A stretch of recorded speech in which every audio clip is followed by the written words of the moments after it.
सुनो भाई, देखो लास्ट क्लास में हमारा एक चैप्टर एंड हुआ है जिसका नाम तुम्हें पता होगा आराम से। ठीक है, आज हमारे पास अगला चैप्टर, इसका नाम है अंतर्राष्ट्रीय संगठन। ठीक है, सुनो, अंतर्राष्ट्रीय संगठन में ना अगर हम नॉर्मली बात करें, मेरे पास है क्या, देखो इसमें ना बहुत सारे देश ऐसे हैं जिनकी थोड़ी बहुत चलती है। समझो चलने का मतलब क्या है, मतलब कि ना जिनका ना दबदबा है पूरे देशों पे, जिनका सब जगह दबदबा है, उनकी बातें चल रही हैं। तो कुछ कुछ देश ऐसे हैं, ठीक है, जो थोड़ा सा मान लो ताकतवर है। ठीक, तो वो सारे के सारे ताकतवर देश एक जगह मिलके, ठीक है, जितने भी ताकतवर देश हैं वो सारे एक जगह मिल गए हैं। ठीक, उन्होंने एक संगठन बनाए हैं ताकि कोई भी एक देश किसी दूसरे कमजोर देश के ऊपर हमला ना कर सके। बस हमारी, जैसे मान के चलो सबसे बड़ा जो होता है ना वो परमाणु हथियार को लेकर रहते हैं। ठीक है, कि कोई भी एक देश अगर किसी दूसरे कमजोर देश के ऊपर परमाणु हथियार छोड़ता है तो उस टाइम क्या होगा भाई, वो जो अंतर्राष्ट्रीय संगठन है, क्या है अंतर्राष्ट्रीय संगठन, कुछ ताकतवर देशों का ग्रुप है। ठीक है, कुछ ताकतवर देशों का समूह है। इसमें चीन तो आता है, ठीक है, अमेरिका भी आ रहा है और बहुत सारे देश तो बताऊंगा मैं। ठीक है, अब सुनो, तो भाई हमारे पास इसका जो इंट्रो है, आज हम ना इसका सिर्फ इंट्रोडक्शन करेंगे, उसके बाद फिर देखते हैं क्या क्या चीज़ है। सुनो, करेंगे इस अध्याय में हम सोवियत संघ के बिखरने के बाद, भाई सबको पता है सोवियत संघ क्या होता है। ठीक, सोवियत संघ में पास कुछ देशों का समूह था, समझ रहे हो, जो सोवियत संघ में पास कभी कुछ देशों का समूह था। ठीक है, तो अब मेरे पास क्या हुआ है, देखो इस अध्याय में हम सोवियत संघ के बिखरने के बाद, जब सोवियत संघ बिखर गया था, जब सोवियत संघ पूरा खत्म हो गया था, डेट टू याद ना भाई, 1990 से 1991। ठीक है, यहाँ पे जाके एंड हुआ था।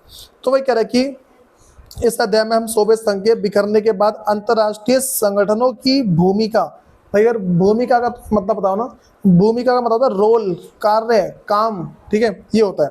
तो वही कह रहा है कि भूमिका के बारे में पढ़ेंगे, मतलब कि जो अंतर्राष्ट्रीय संगठन है उसने क्या क्या काम किए हैं वो सारा पढ़ेंगे चैप्टर के अंदर, समझ गए।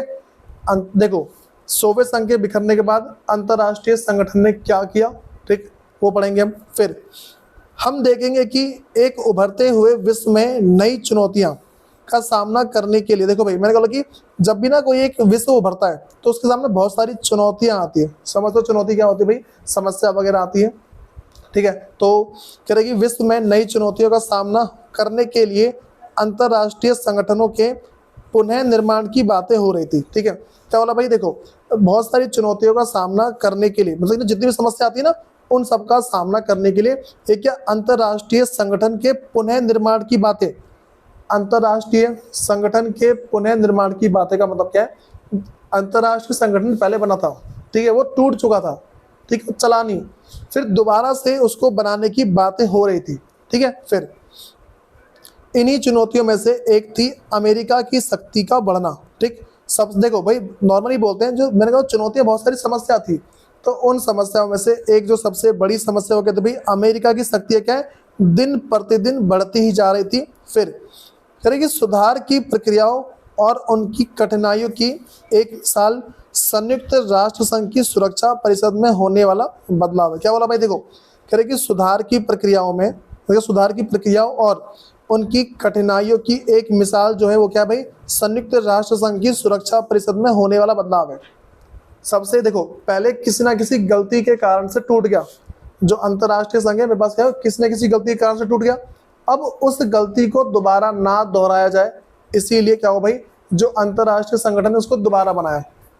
ठीक है, लेकिन जब दोबारा बनाया गया ना, उसमें सबसे इंपॉर्टेंट बात क्या देखी भाई, सुरक्षा परिषद, जो सुरक्षा परिषद है ना, जो सुरक्षा प्रदान करेगी, सुरक्षा परिषद का भी सुनो, सुरक्षा परिषद में होने वाले बदलाव, जो सुरक्षा परिषद है उसमें जो भी बदलाव आए हैं उनको सबसे ज्यादा देखा गया है। ठीक है, फिर चलिए संयुक्त राष्ट्र संघ से भारत का जुड़ाव और सुरक्षा परिषद के सुधारों को लेकर उसका विशेष दृष्टिकोण अपने आप में जानकारी का एक अहम विषय है।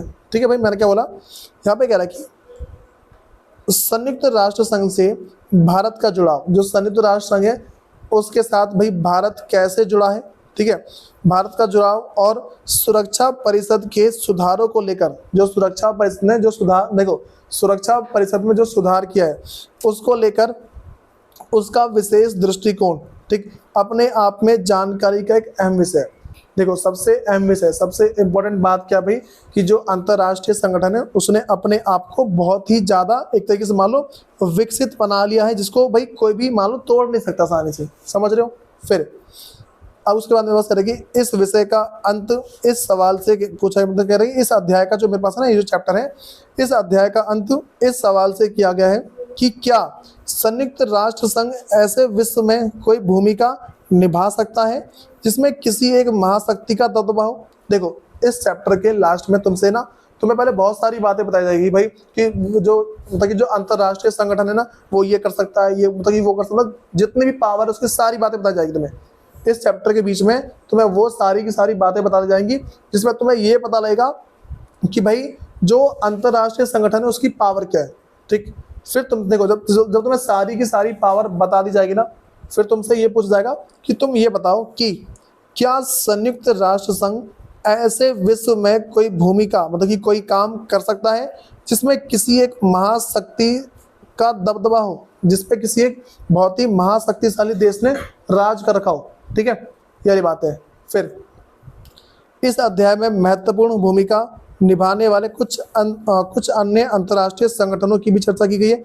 मैं तुम्हें कुछ ऐसे अंतर्राष्ट्रीय संगठन मतलब कि देखो अंतर्राष्ट्रीय संगठन की भी चर्चा की गई है जिन्होंने बहुत ही इंपॉर्टेंट रोल प्ले किया है, जिन्होंने बहुत सारे काम वगैरह किए हैं। बात समझ आ रही है। अब सुनो भाई, अगर मैं नॉर्मली तुमसे बोला जाए ना तो मैं क्या बोलूँगा, देखो हमें पहले पता होना चाहिए कि एक्चुअल में साले संगठन क्या होता है। क्या बोला भाई मैंने कि संगठन होता क्या है। देखो संगठन में तुमसे बोलूँ ना, जैसे मान लो कि बहुत सारे देश हैं, ठीक है, अलग अलग देश होते हैं, वो देश अगर एक जगह संगठित हो रहे हैं, ठीक है, बोल रहे हैं संगठित हो रहे हैं, संगठित का मतलब एक जगह जुड़ जा रही है, ठीक है, तो उस जुड़ने को क्या बोलते हैं भाई, संगठन बोलेंगे। जब भी अलग अलग देश या फिर जो अलग अलग लोग हैं एक जगह जुड़ जाते हैं, ठीक है, तो अब वो क्या भाई देखो अगर एक जगह जुड़ जाएंगे तो हम क्या बोलेंगे, उसे बोल देंगे संगठन। ठीक, अब संगठन कहाँ पे, अंतरराष्ट्रीय, पूरे के पूरे देश पे, ठीक है, पूरी दुनिया पे जितने भी दुनिया ना, मतलब पूरी दुनिया में जितने भी देश हैं उन सबको एक जगह जोड़ के अंतरराष्ट्रीय संगठन बोला जा रहा है। भाई देखो सबसे बड़ी बात ध्यान रख के चलना, इस चैप्टर को पढ़ने के लिए हम जो है किन बातों को ध्यान रख के चलेंगे, जो अमेरिका है ना, ठीक है, अमेरिका अपनी बिगड़ी हुई बाप की औलाद है, तुम्हें इन बातों को ध्यान रख के चलना है। ठीक है, बाप यहाँ पे अंतरराष्ट्रीय संगठन है, ठीक, और अमेरिका क्या है, उसकी बिगड़ी हुई औलाद है जो अपने बाप की बात नहीं मानती। बात हमारी भाई, इसकी तो बोलेंगे ना बिगड़ी औलाद, अपने बाप की बात ना माने। ठीक, अब सुनो, अगर एक बिगड़ी हुई औलाद होती है तो, और देखो जो बिगड़ी औलाद होती है ना वो सबसे ज़्यादा ताकतवर भी होती है। पता है वाली बात, तो जो बिगड़ी औलाद होती है वो क्या ताकतवर भी, भाई जरूरी नहीं कि सारे सारे ताकतवर हो, कुछ बिना बात को चलते हैं, ठीक, तो कुट पिट के शांत हो जाते हैं। ठीक है, कुछ देश ऐसे होते हैं, कुछ देश ऐसे हैं जो अपने आप को ताकतवर दिखाने की कोशिश करते हैं। ठीक, सबसे तुम्हें बहुत ही इंपॉर्टेंट महत्वपूर्ण एग्जाम्पल सोवियत संघ, ठीक है, अपने आप को ताकतवर दिखाने चक्कर में निपट गया वो। ठीक, इसका रिजल्ट क्या निकल गया, वही मरा का मरा रह गया, कुछ हुआ नहीं उसका। ठीक है, ये बात समझ आ रही है। तो हमें बस इस चैप्टर में एक बात ध्यान रख के चलनी है कि जो हमारे पास ये जो अमेरिका है वो क्या है भाई, अपने अंतरराष्ट्रीय संगठन की बिगड़ी हुई मतलब की औलाद है। ठीक है, इन बातों को तुम्हें याद रख के चलना है। ठीक है, इसमें किसी को दिक्कत नहीं होनी चाहिए भाई, नॉर्मली बात है। ठीक, उसके बाद देखते हैं नेक्स्ट क्लास में।